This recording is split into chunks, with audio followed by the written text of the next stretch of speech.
এই তিনটে emotion maximum মানুষের জীবন বরবাদ করে দেয়। কিন্তু আপনি যদি এই ইমোশনগুলোকে কন্ট্রোল করে সঠিক ডিরেকশনে এদেরকে নিতে পারেন, তাহলে আপনার জীবন অন্য সবার থেকে বেশি সফল হতে পারে। এক নাম্বার হচ্ছে রাগ। আমরা রাগ করলে জিনিসপত্র ভাঙাভাঙি করি, মানুষকে গালাগালি করি, চিল্লাচিল্লি করি। আর এই রাগটা আমরা কেন করি? নিজের মনের মতো জিনিস না পেলে।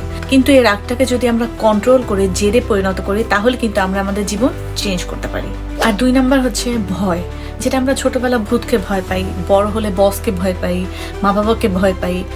ভয় পেলে আপনার ইনস্টিংক্ট অ্যাক্টিভেট হয়ে যায় এবং শক্তি কয়েক গুণ বেড়ে যায়। তো এই ভয় যদি ফেল হওয়ার অথবা জীবনে বড় কিছু না হওয়ার হয়, তাহলে কিন্তু আপনার কাজের গতি কয়েক গুণ বেড়ে যায়। So I believe the true path to success is through the fear of failure. যেমন দেখবেন, প্রতিদিন আপনি যেই দূরত্বে দৌড়াতে পারেন, আপনার পেছনে যদি কোনো সন্ত্রাসী তাড়া করে, আপনার দৌড়ের স্পিড কিন্তু অটোমেটিক্যালি বেড়ে যাবে। আবার সারা বছর পড়াশোনা করে আমরা পড়া মনে রাখতে পারি না, কিন্তু পরীক্ষার দিন ফেল করব এই ভয়ে আমরা পরীক্ষার দিন সকালে ক্লাসরুমে ঢোকার আগে যে পড়াশোনাটা করি, ওইটা কিন্তু আমরা ভুলি না। সো ফেইলিয়ারকে ভয় পেতে শিখতে হবে। এবং 3 নাম্বার হচ্ছে লোভ। চকলেটের সেই লোভ, যেটা ছোটবেলায় আমাদেরকে আমাদের আব্বাম্মুরা দিত কোনো কাজ করানোর জন্য আমাদের দিয়ে। বিকজ যখন লোভ হয় না, মানুষ তার পুরো ব্রেইন কাজে লাগায় দেয়।